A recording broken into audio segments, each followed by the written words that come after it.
Olá, boa tarde, bom dia, dependendo da hora que você estiver assistindo. Nós vamos começar, eu no caso, vou começar a fazer a apresentação da parte da ANS.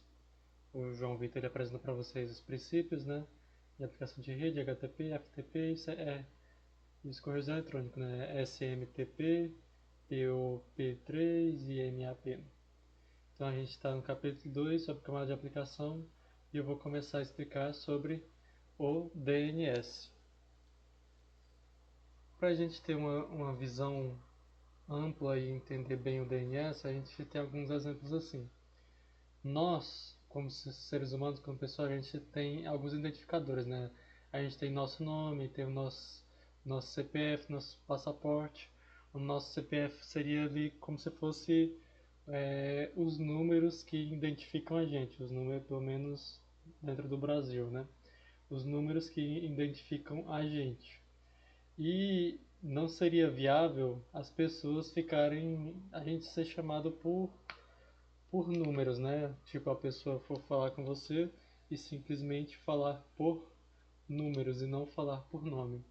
Então, o DNS ele funciona como se fosse esse meio que esse tradutor, como se ele pegasse o endereço real, como se fosse o CPF entre aspas do site e transformasse em um nome. Por exemplo,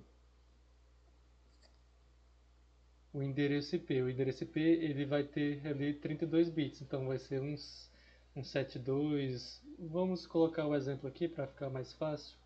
O exemplo do servidor do Google, por exemplo. Vou colocar aqui para vocês. Aqui o do Google. Então, quando a gente digita Google, a gente digita lá no nosso Google Chrome, em qualquer navegador que você use, a gente digita, por exemplo, google.com lá. E ele direciona para a página do Google, né? Só que o endereço real do servidor é esse aqui. Esse é o endereço real do servidor. Então o DNS ele faz isso, ele pega esse nome que você tá colocando na sua, no seu, no seu, no seu navegador e ele traduz para esse número, que é o número real do servidor real. Então, voltando aqui na apresentação,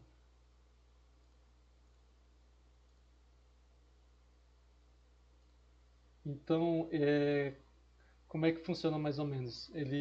O usuário ele digita o www.google.com e a rede ela precisa descobrir o IP correspondente. Então, é isso que o DNS vai fazer. O DNS vai procurar nos servidores dele qual o IP corresponde a esse nome que você digitou, né? Você não está digitando números, você digitou simplesmente um nome. Então, o DNS ele procura isso. E a gente precisa entender um pouco assim do DNS, que o DNS,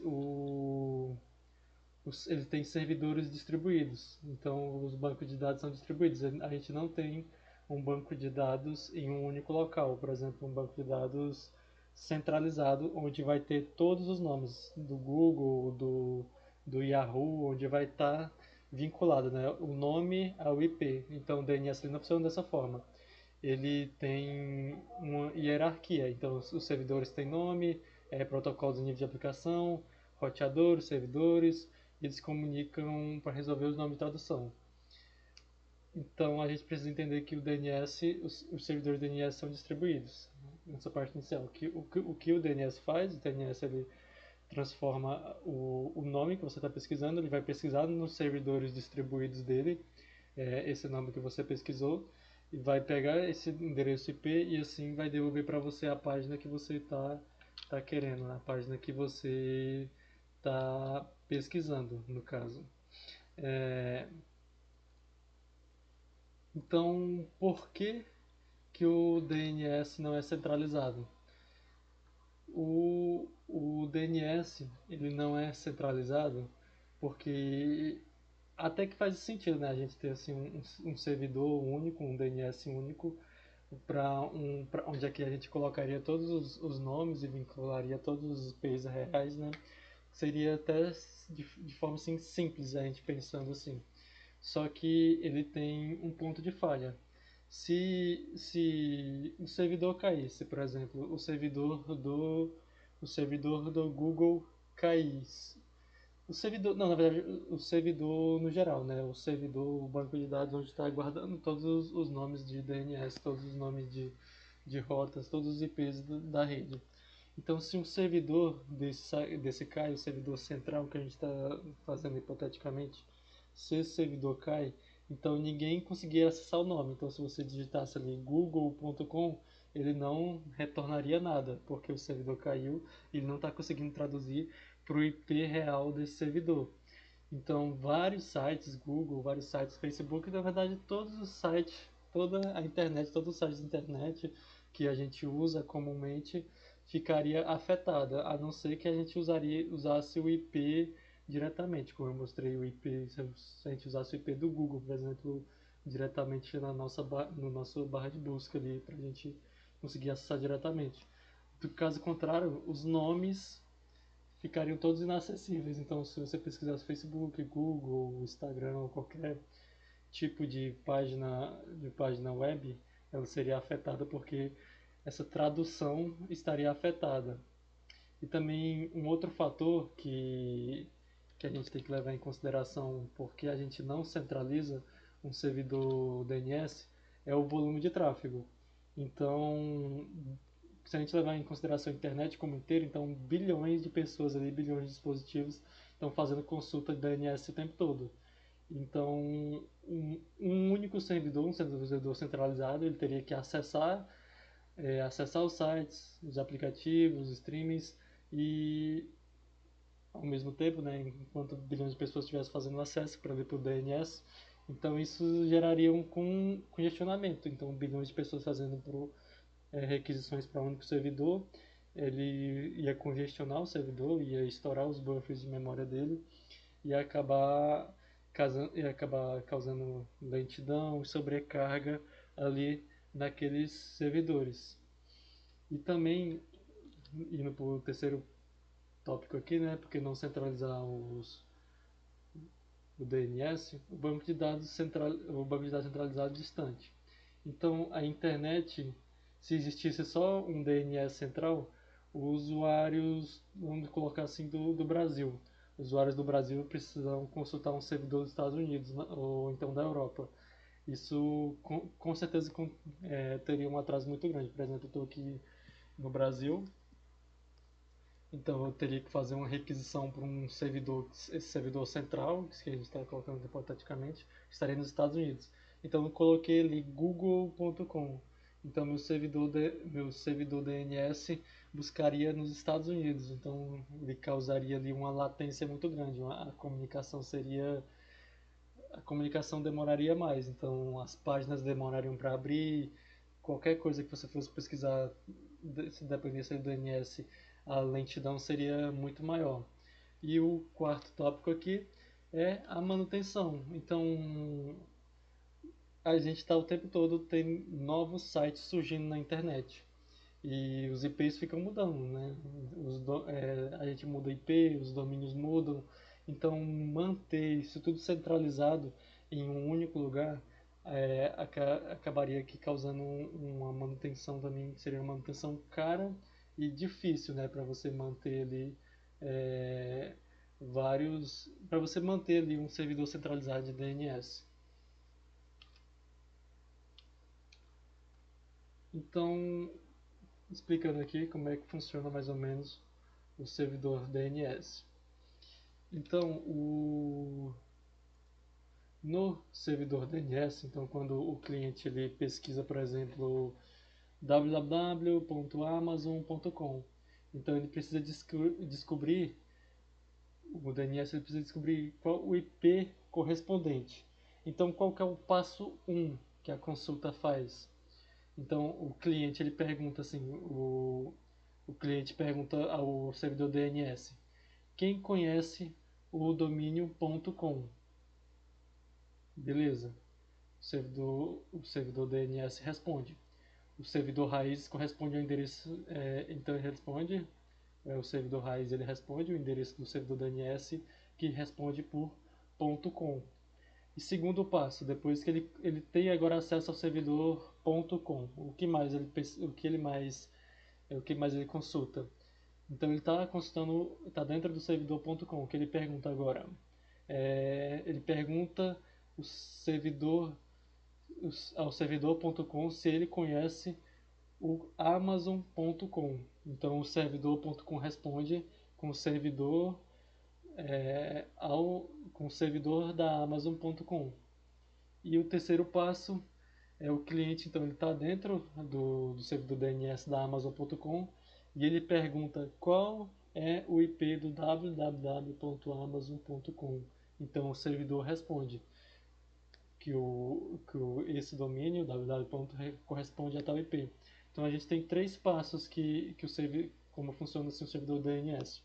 Ele não faz uma consulta direta, por exemplo, eu tenho um www.amazon.com e ele não simplesmente vai direto para um servidor que está alocado todos os domínios, ou então alguns domínios específicos, e retorna o IP específico. Não. Primeiro ele vai lá, como no exemplo a gente está usando o ponto .com, né? Então ele vai lá, que servidor raiz pertence o ponto .com. Então ele chega nesse servidor.com, pergunta se ele conhece do servidor amazon.com, e dentro do servidor amazon.com ele pergunta qual é o IP daquele servidor, daquele, servidor específico. Então como é que funciona? O cliente ele consulta com o servidor raiz, aí o servidor.com, beleza. Então o DNS ele funciona de uma forma hierárquica. Então ele é hierárquico, ele é distribuído e ele é escalável. Então cada servidor conhece apenas uma parte do DNS. Então o DNS ele não é centralizado o seu domínio completo em apenas um lugar. Então, como no exemplo a gente citou, ele é distribuído.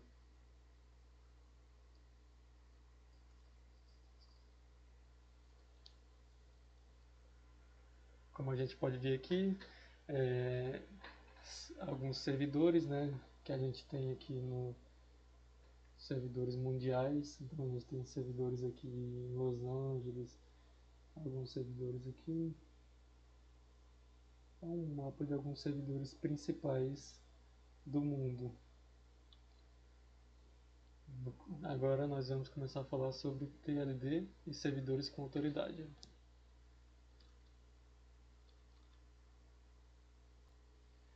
Vamos falar agora sobre servidores com autoridade e o TLD, que seriam os Top Level Domain.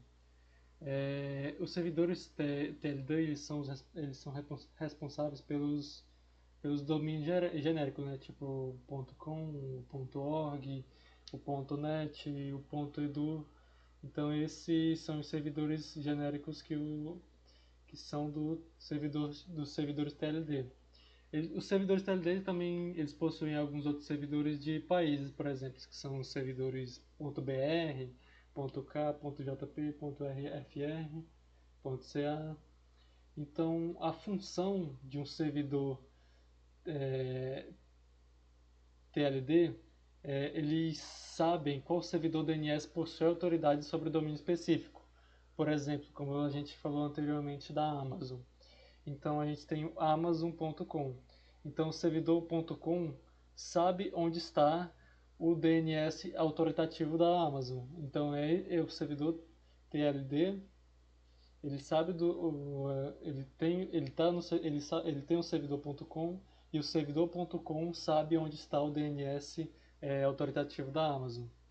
Então e esses são os servidores TLD. Os servidores com autoridade são os registros oficiais do domínio. Então, se você pesquisou a Amazon lá, ele passou pelo servidor TLD, que ele pegou ali o domínio.com, e o domínio.com depois respondeu qual é o domínio qual é o IP daquele domínio.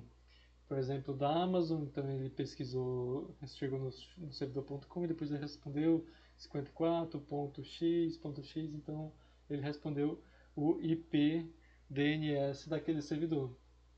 Então, quem mantém esses servidores. Então, as próprias organizações donas dos servidores, por exemplo, a Cloudflare, a Amazon Web Services, o GoDaddy.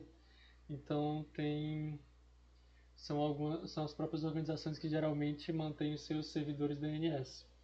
É, os servidores TLD, eles funcionam, para a gente dar um resumo geral, eles funcionam como um encaminhador. Então ele sabe, sabe o IP do site diretamente, mas ele não sabe o IP do site diretamente, mas sabe qual servidor possui autoridade sobre aquele domínio. Por exemplo, a gente tem o Amazon.com, ele sabe que o .com, ele sabe que aquele .com vai ter o servidor DNS que a gente está buscando. Então ele vai lá e fornece o servidor .com. Então esse é o servidor TLD e o servidor D e o servidor autoridade. Então servidores de nome locais, de nome local. Os servidores de nome local, ele, ele é o primeiro servidor DNS consultado pelo cliente. Então, ele não pertence a essa hierarquia DNS que a gente definiu, como o TLD, essa hierarquia que a gente vem falando. Então, ele não faz parte daquela árvore, que ele vai lá na raiz, vai no TLD e vai no servidor autoritativo. Então, ele funciona como um intermediário entre o usuário e essa hierarquia. Então, o que ele faz? Então, quem possui esse DNS? Então, o DNS local. Então, a provedora de internet ela pode ter um cachê ali com alguns DNS já pré-definidos para que essa consulta não precise entrar naquela árvore de busca, gerando assim uma latência, um tempo de resposta um pouco demorado. Então, o seu ISP local, o seu provedor de internet, ele já pode ter aquilo armazenado e já pode fornecer mais rápido para você qual o seu servidor DNS. Também quem pode possuir o DNS local? As universidades. Universidades, empresas e redes corporativas, elas podem ter também cachês armazenando esses DNS. Alguns DNS que são bem comuns, que são o DNS do próprio Google, né, que é o famoso 8.8.8.8. Então, esse geralmente sempre vai ter ali no ISP armazenado para você não precisar entrar naquela árvore, entrar naquela hierarquia, né, do DNS. Então, ele faz uma consulta local, ele vai pergunta diretamente ao seu ISP, o seu ISP responde, não precisando ir para o TLD e para depois o servidor de autoridade. Então, a função DNS, ele então, quais as vantagens disso, né? Então, o DNS local geralmente ele possui o cachê, como eu falei. Então, a resposta ela é mais rápida. Então, a gente não tem aquela hierarquia que vai causar latência e um pouco de demora para a resposta. Então, quando a gente digita um site, o nosso computador primeiro ele pergunta para o DNS do provedor da rede, provedor de internet. Esse servidor, então, ele procura na hierarquia DNS e devolve o IP do usuário.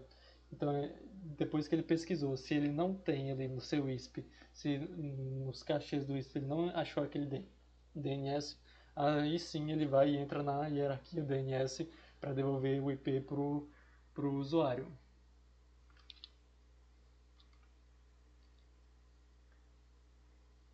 Então, exemplo de resolução de nomes de DNS. Deixa eu ver, deixa eu ver aqui. Ok.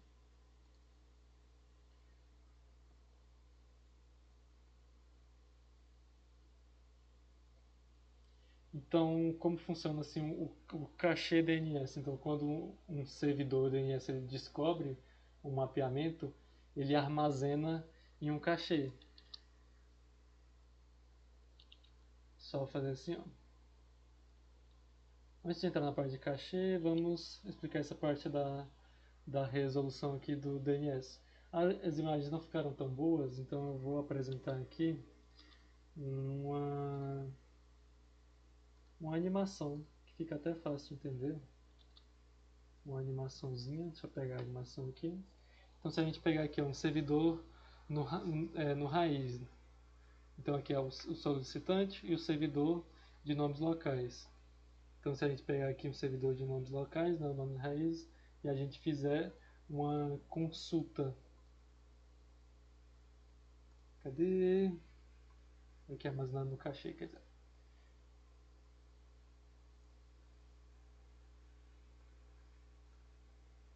Aqui, ó, agora sim achei o correto.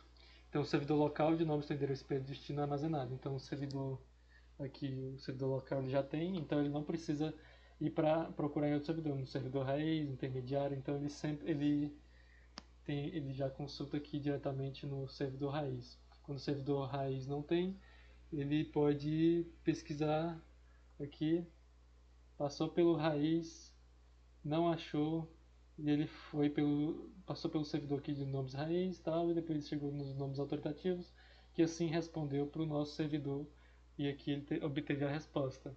Então é assim mais ou menos que funciona a comunicação para obter o DNS. A gente tem mais um exemplo aqui, que o servidor raiz ele tem o endereço pelo destino armazenado no cachê. Deixa eu ver se a gente tem um TLD aqui. No resto tem servidor de nome do intermediário armazenado no cachê. Então aqui, servidor de nomes intermediário, ok, ele vai lá para o autoritário e responde corretamente. Então voltando aqui para nossa apresentação.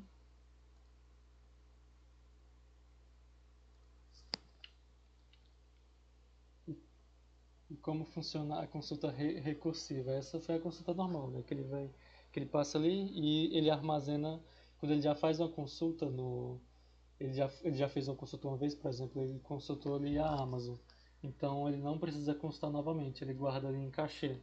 Já a consulta recursiva não. A consulta recursiva ela sempre vai fazer todo o percurso. Então ela vai passar pelo servidor TLD, pelo servidor com autoridade. Então ele faz todo o percurso do servidor raiz até encontrar o DNS. Então ele não armazena ali no cachê. Então ele sempre tem uma carga mais pesada, porque você não está armazenando, então toda requisição você vai diretamente para o servidor. Então, falando aqui de DNS e caixa de atualização, deixa eu ver se a apresentação está correta, o que a apresentação está apresentando corretamente. Então, como funciona assim o cachê DNS? Então, quando o servidor DNS ele descobre um mapeamento, por exemplo, da Amazon, ele armazena aquela resposta em um cachê. Então, o servidor guarda a resposta temporariamente e para quando futuras consultas forem feitas para esse mesmo DNS, elas podem ser respondidas rapidamente. Então, a entrada do cachê possui um tempo limite.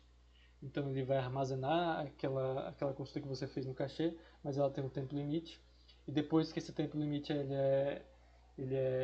depois que esse tempo limite acaba, então o registro é removido e vai ser necessário entrar em toda a hierarquia DNS para você obter novamente aquela consulta DNS, armazenar de novo e passar por toda a parte nova. Então, os servidores, a importância dos servidores TLD no cachê. Então, os servidores DNS locais, que são os servidores de rede, geralmente eles sempre já deixam armazenado em cachê os endereços TLD, né, os endereços padrões .com, .br, .org, para que os servidores raiz passam a ser, para que esses servidores possam ser pouco consultados, assim, aumentando a velocidade de consulta. Então, acessar vários sites.com, o DNS ele já sabe onde encontrar o servidor TLD. Então, se você sempre está acessando um .com.com, então é mais prático que ele esteja ali em um servidor raiz ali para você. Então, toda vez que você consultar algum servidor que tenha o .com, então o DNS local já sabe onde encontrar o servidor.com, então ele pula a etapa de consultar o servidor raiz. Isso acelera a consulta, reduz o tráfego e diminui a carga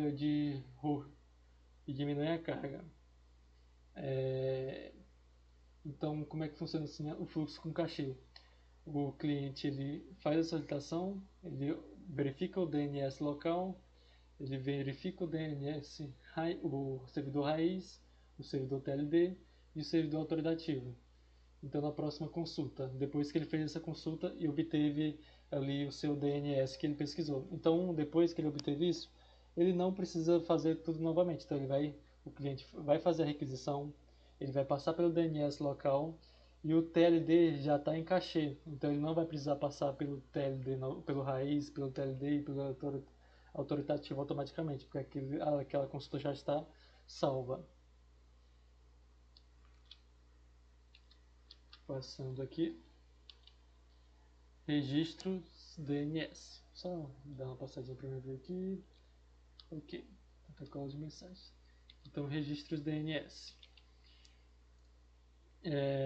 Então, o registro DNS ele possui um formato, que ele é nome, que é o domínio do host, o valor, que é a informação associada a ele, o tipo, que é o tipo de registro, e o TTL, que é o tempo de permanência em cachê.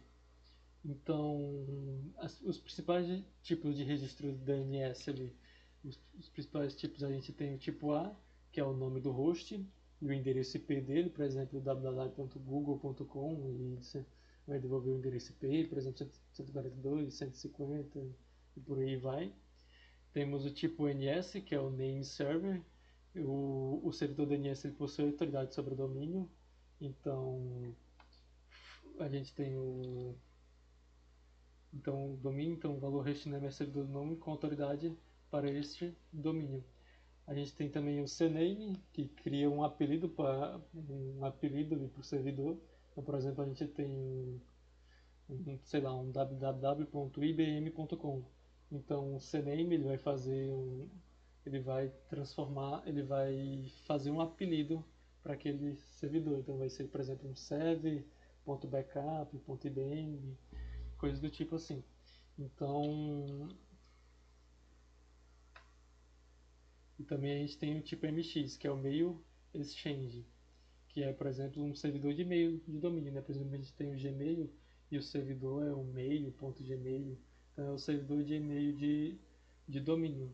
Então, recapitulando, o A é o nome e o IP, o NS é o servidor DNS do domínio, o CNAME é o apelido para outro nome e o MX é o servidor de e-mail. E falando um pouco do protocolo de mensagem do DNS, então a mensagem a gente tem um protocolo DNS que funciona através de mensagem, né, que é a mensagem de consulta e a mensagem de resposta. Então a consulta, o cliente pergunta qual o IP de www.google.com. Então a resposta, o DNS responde o www.google.com tem o IP 142.x tal, por assim vai. Então a estrutura de uma mensagem DNS, a mensagem ela possui um cabeçalho, perguntas, respostas, autoridade e informação adicional. Então o cabeçalho ele possui informações importantes como a identificação, que é o ID, que ele vai ser o campo com 16 bits usado para identificar a consulta. E quando o servidor responde, ele usa o mesmo ID, permitindo assim que a gente consiga associar a resposta com a consulta. As flags, que indicam características da mensagem. As consultas, a gente quer se o pacote ele é carry ou repeat, se ele é pergunta ou resposta. E a recursão desejada, que é, tipo, por exemplo, o cliente vai informar se ele quer que o servidor resolva tudo para ele, ou então ele quer com recursão, então a recursão disponível, que é o servidor informa se suporta resolução recursiva. A resposta com autoridade, ela indica se a resposta veio com servidor autoritativo. Então, a sessão de mensagem, a pergunta, então, contém o nome do consultado, o tipo de consulta, e a resposta, ela contém os registros encontrados. Então, quando fazemos uma consulta assim, ao DNS, o cliente envia uma mensagem estruturada perguntando pelo IP de um domínio. Então, o servidor ele responde usando o mesmo formato de mensagem. Então, é uma padronização. Então, você usou ali um padrão de mensagem para perguntar ao DNS de tal servidor e o servidor ele responde usando o mesmo formato de mensagem. Então, por hoje é isso, por enquanto é isso, os protocolos de mensagem DNS e vamos dar continuidade em seguida. Então, obrigado por ter assistido e até mais.